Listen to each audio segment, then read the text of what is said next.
Jadi tersangka, Sadira sopir bus kecelakaan maut di Subang terancam 12 tahun penjara. Direktorat Lalu Lintas Polda Jawa Barat, Jabar, bersama Polres Subang menggelar jumpa pers, Selasa, tanggal 14 Mei tahun 2024, dini hari WIB terkait penyebab kecelakaan bus Trans Putra Fajar di Ciater, Subang, Jawa Barat. Dirlantas Polda Jabar, Kombes Pol Wibowo, menyebut pihak kepolisian telah memeriksa 13 saksi termasuk 2 saksi ahli dalam kasus ini. Dari hasil pemeriksaan tersebut, kita sudah menyimpulkan dan menetapkan 1 tersangka, ujarnya dalam jumpa pers, Selasa, dikutip dari tribunjabar.id.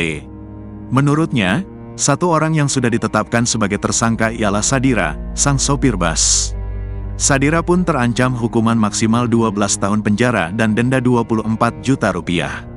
Sadira terbukti lalai, sudah jelas mobil dalam keadaan sudah rusak tak layak jalan, namun terus dipaksakan jalan, hingga akhirnya bus tersebut mengalami kecelakaan dan menewaskan 11 penumpang dan 40 penumpang lainnya luka-luka. Akibat kelalaian tersebut, Sadira sopir bus maut terancam pasal 411 ayat 5 Undang-Undang No. 22 tahun 2009 tentang lalu lintas dan angkutan jalan dengan ancaman hukuman maksimal 12 penjara dan denda 24 juta, terangnya. Wibowo lantas menegaskan dalam kasus ini kemungkinan bakal ada tersangka lain. Kita akan terus lakukan pendalam dan pemeriksaan dalam kasus kecelakaan maut tersebut termasuk melakukan pemeriksaan terhadap pemilik PO Bus, karena ditemukan fakta tak perpanjang uji kir, serta fakta lainnya seperti perubahan badan bus, dari bus biasa menjadi jetbus atau high-decker, tuturnya. Pada kesempatan ini, pihak kepolisian juga mengungkapkan penyebab kecelakaan yang membawa rombongan SMK Lingga Kencana Depok tersebut. Terdapat 4 penyebab kecelakaan yang menewaskan 11 orang tewas dan puluhan orang mengalami luka-luka ini, yaitu sebagai berikut. 1. Oli sudah keruh sudah lama tak diganti. 2. Adanya campuran air dan oli di dalam kompresor, harusnya ada udara saja. Hal ini terjadi karena ada kebocoran oli. 3. Jarak antara kampas rem di bawah standar, yakni 0,3 mm, seharusnya minimalnya di 0,45 mm. 4. Terjadi kebocoran di dalam ruang relay pad dan sambungan antara relay pad dengan booster, karena adanya komponen yang sudah rusak sehingga saluran tidak tertutup rapat sehingga menyebabkan kekurangan tekanan. Penyebab utama kecelakaan maut tersebut karena adanya kegagalan fungsi pada sistem pengereman bus maut tersebut, ucapnya. Daftar korban tewas. 1. Suprayogi, Jakarta tanggal 14 Juni tahun 1961, laki-laki, swasta, guru, alamat, Parung Bingung RT. 0503 Desa Rangkapan Jaya Baru Kecamatan Pancoran Maskap, Depok, Jawa Barat.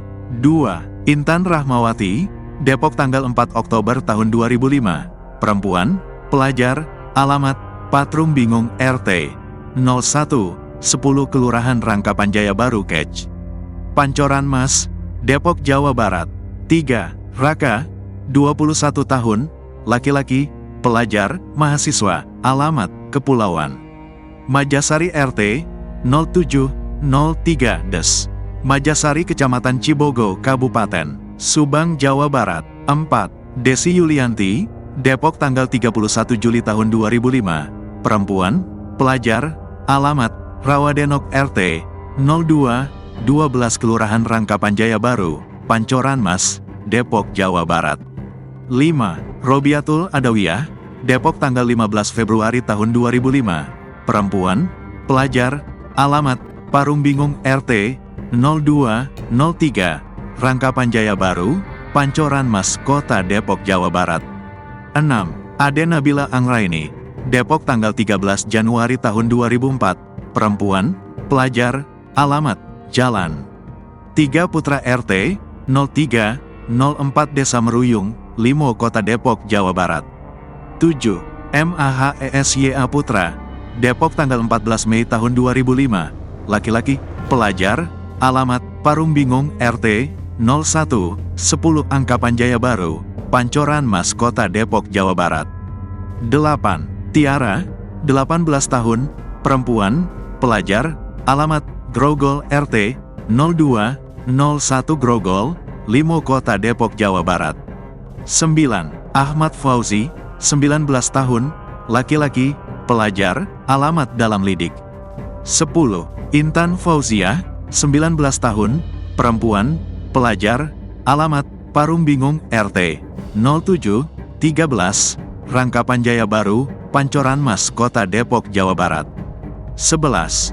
Dimas, 17 tahun, laki-laki, pelajar, alamat masih lidik.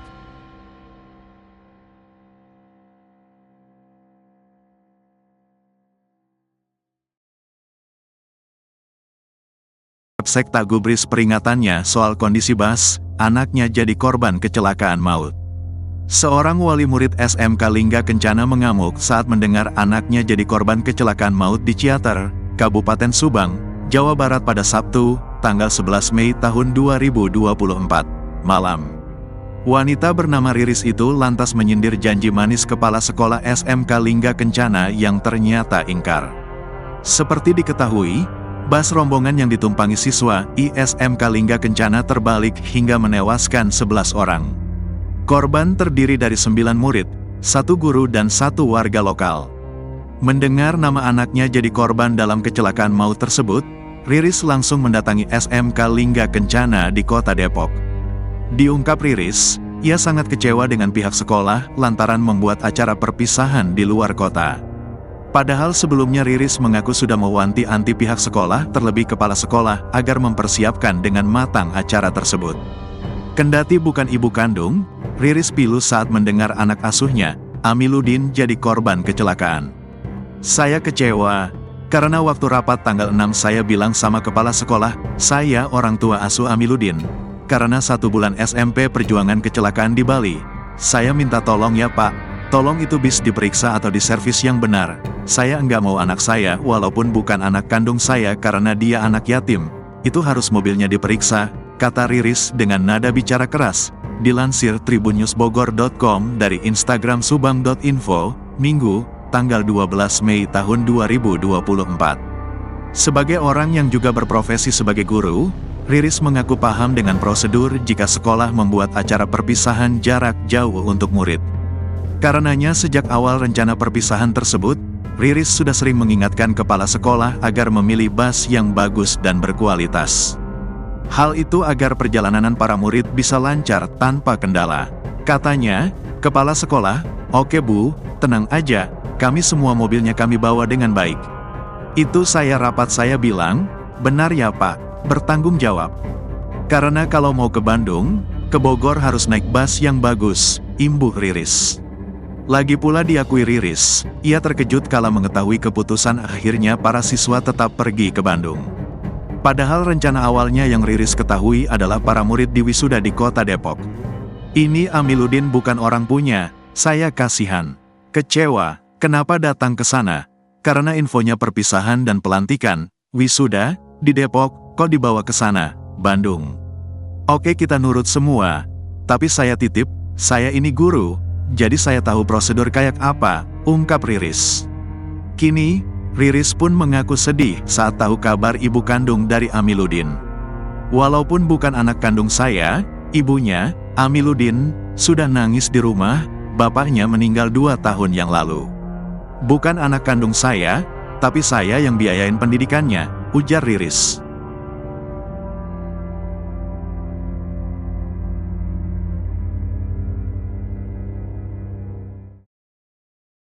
Yayasan Kesejahteraan Sosial yang menaungi SMK Lingga Kencana Depok buka suara terkait kecelakaan bas maut di Ciater, Subang, Jawa Barat, Minggu, tanggal 12 Mei tahun 2024, sore. Pengurus Yayasan Kesejahteraan Sosial, Dian Nurfadila mengatakan, ada sekira 157 peserta baik itu guru dan siswa yang ikut kegiatan perpisahan di Bandung, Jawa Barat. Ia mengungkap, 28 merupakan guru dan 122 adalah siswa, sisanya sopir dan kernet bas. Para peserta berangkat ke Bandung sejak Jumat, tanggal 10 Mei tahun 2024, pagi menggunakan 3 bas. Ada 3 siswa yang masih di Subang dan korban luka sudah dibawa ke RS Brimob, ujarnya, Minggu. Menurut Dian, pihak yayasan mendampingi keluarga korban dari lokasi kecelakaan sampai prosesi pemakaman. Ia mengungkapkan, acara tersebut sudah disepakati antara wali murid dengan pihak sekolah. Dilakukan secara resmi, sewa busnya, tegasnya. Pihak Yayasan Kesejahteraan Sosial ternyata tidak mengetahui jika bus yang kecelakaan itu masa berlaku kelayakan untuk jalan sudah habis. Namun, Dian menyatakan pihaknya merasa yakin dengan bus tersebut layak untuk membawa anak didiknya ke Bandung. Alhamdulillah yang 2 bis baik-baik saja. Sebenarnya sejak awal kami yakin dengan Po ini, kalau tidak yakin kami tidak akan berangkatkan, ungkapnya. Kami ingin berikan yang terbaik untuk anak-anak kami, imbuhnya.